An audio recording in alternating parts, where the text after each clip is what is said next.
Hello, everybody. This is Dr. Cole. It's Sunday evening, February 23rd, and this will be the announcement for Week 7 of Political Science 1013 for the spring 2025 term on the 8-week schedule. Okay, everybody, we've had the third exam. Scores were pretty good for those who have taken it. There are a couple of people who are going to need to make it up.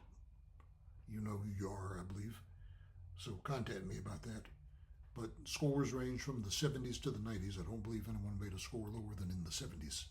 So what we have left is our final exam. Your term paper, should you choose to submit one, and I've talked to a few people. Okay, so we do start to get a couple of those. Remember, our deadline for communicating with me about your topic has passed already.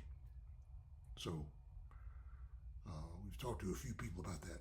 So we're going to have our final exam and the term paper for those who will be submitting one. The final will be on Friday, March 7th. Okay, not quite 2 weeks from now. On Monday and Tuesday, the 3rd and 4th, there will be our last discussion, the 5th discussion out of 5.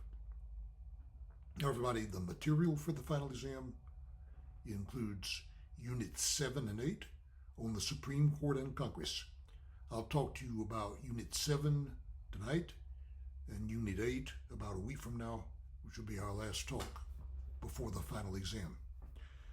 So, term paper, final exam on the 7th, and a discussion on the 3rd and 4th to wrap it up for the 8-week term. Okay, everybody, looking at what we have to say about the Supreme Court. We start out talking about the federal courts in general, the district courts, the courts of appeal. We're mostly interested, of course, in the Supreme Court. Because, among other things, the Supreme Court has what we call the power of judicial review. It's our constitutional court. It's got the power to determine what is or is not constitutional. So if they find that a law, perhaps, or an action of the president or someone else, or maybe an action or a law passed by a state government, is in conflict with the Constitution, then the Constitution prevails, and that other law or other governmental action is unconstitutional. That's what it means to have the power of judicial review in a constitutional court. We talk a little bit about how the Supreme Court does business. Every term it may get a couple of thousand cases forwarded to it. 4 of them have to agree to take a case. Typically they might take 50, 75, maybe as many as a couple hundred cases out of the thousands that might be forwarded to them. And we discuss how they do business. They accept a case, schedule it for oral argument, generally a half hour on each side. Then they will meet in conference, and several conferences may be required before they come to an agreement on an opinion that gets the support of at least 5 of them. And so that's the opinion of the court. Be familiar with such terms as majority, dissenting, and concurring opinions, which you will find in that discussion in the class notes for Unit 7. We talk about various ways of checking and balancing the court. It's hard to do. You could try to get a constitutional amendment passed to overturn a Supreme Court decision. That's happened a couple of times. You could try to strong-arm the court by threatening to pack the court, by adding justices to it that conform to your views. President Franklin D. Roosevelt tried to do that and was unsuccessful in doing so. But the Supreme Court eventually changed its mind on much of his New Deal legislation that he'd gotten through Congress. And there's disagreement about whether that amounts to a sheer knuckling under to political pressure. Perhaps the easiest way to check and balance the Supreme Court is to appoint new justices when vacancies occur, so that those justices represent different views than the justices they are replacing. Okay? And Trump has achieved that to a large extent, it looks like, going back to his first term, when he did appoint 3 of the 9 justices who sit on the Supreme Court.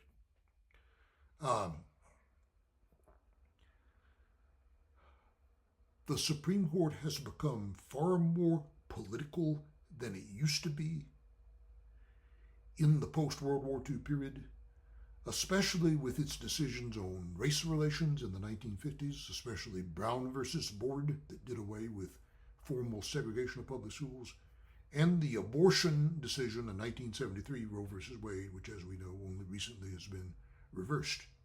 Okay. Those 9 places on the Supreme Court are big political prizes. Okay. So it becomes very difficult to say that the Supreme Court is strictly a legal institution and not a political institution. Okay. It's hard to keep the two separate. They would insist that they go about their business differently than a bunch of elected politicians, say, in the legislature. Okay. But it's very difficult these days to keep the politics out of it. And that very often comes up when there's a vacancy that occurs and an appointment has to be made by the president that then has to be confirmed by the Senate. And we talk about several episodes that became highly politicized under President Reagan and President Bush, up into and including the first term of President Trump. Okay, there was the unsuccessful attempt by President Reagan to appoint Judge Robert Bork to the court. There was the controversy over the appointment of Clarence Thomas.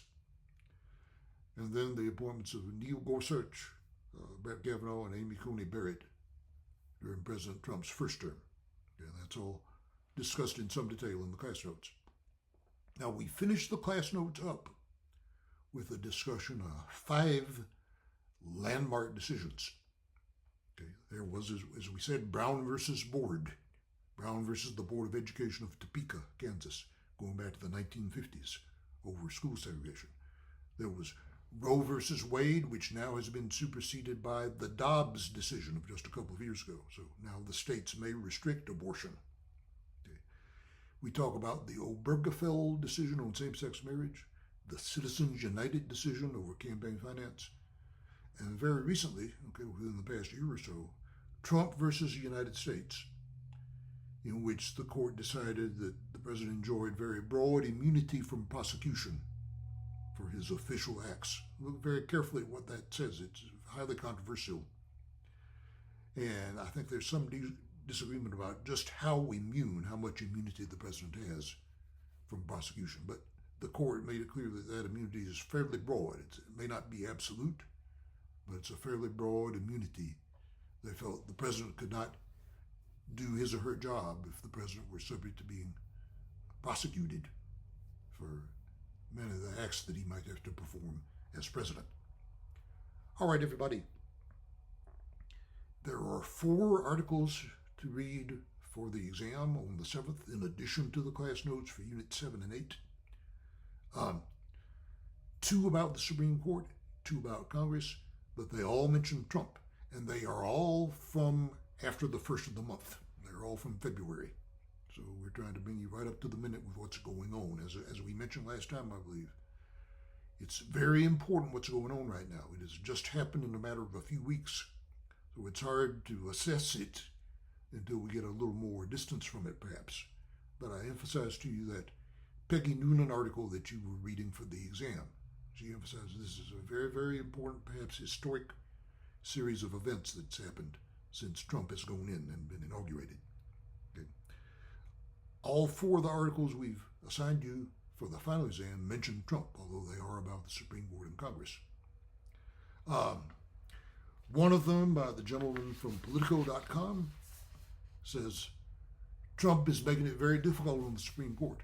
He's throwing so much at them, they may not be able to give him everything he wants. Of course, he's claiming quite a bit of executive power. Much of this has to do with independent agencies that Congress has decided, has established. 90 years ago, it was decided that Congress could create a regulatory commission, and the president could not remove people from that commission except for cause, for some kind of malfeasance or misbehavior. Trump and his people don't want that. They believe in what they call the theory of the unitary executive. think that every entity in the executive branch ought to be directly answerable to the president, and he ought to be able to remove people at will. So the Supreme Court is going to have to weigh in on that. And we will see what the Trump administration does if the Supreme Court rules against him. Now, I have also assigned you an article from the SCOTUS blog website. SCOTUS, S-C-O-T-U-S, Supreme Court of the United States blog, SCOTUS blog. And this is what about Trump has done with regard to the Office of Special Counsel. Now, we mentioned the Office of Special Counsel in your Unit 6 notes on the bureaucracy, if you go back and take a look at that, toward the end of that short set of class notes.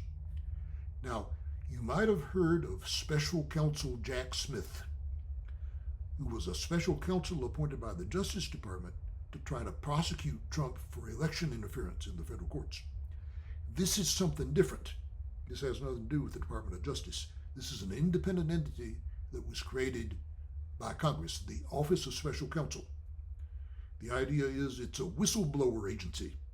If someone wants to blow the whistle on something going on within the federal civil service, they can go to the Office of Special Counsel. Okay. Well, the thing about it is, Trump is not all that happy, it would seem, with even the existence of the civil service system, because that's supposed to be there to protect people from being fired for political reasons. But Trump wants to be able to fire more people. So one thing that he has done, he's tried to remove the head of the Office of Special Counsel. Okay. The guy who was at the head of that agency got a court injunction. And the Supreme Court said over the weekend that they were going to hold off on acting on it until this Wednesday the 26th, when the injunction runs out. And then it looks like they're going to issue a ruling about whether Trump has the power to remove that individual from that agency or not. We mentioned this agency in your class notes for Unit 6, which was in the material for the last exam. I didn't say anything about it at that time. It's hard to revise these class notes on the fly when things are happening day to day, week to week. Probably have to be revised more extensively later.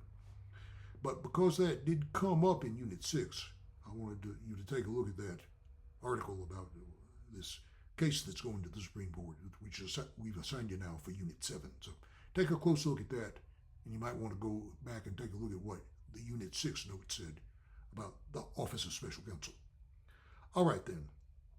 A week from now, along about Sunday the 2nd, we will be winding things up for the term. I may try to get one last announcement out just before the final exam. But this may be the last time I talk to you a week from now, along about Sunday the 2nd, when we look at the Congress Unit 8, and try to wind things up for this 8-week term. So, take a look at that material, begin looking at the Unit 7 notes, get to Unit 8 after that. Try to access these 4 articles, 2 about the Supreme Court, 2 about Congress. Contact me if you're having any trouble. And we'll be talking to you again about a week from now at this time. Shortly after that, the 3rd and 4th, we'll have our last discussion and the exam on Friday the 7th. So take it easy, study hard. Contact me if needed at david.cole@opsu.edu or through the course website. Thanks a lot.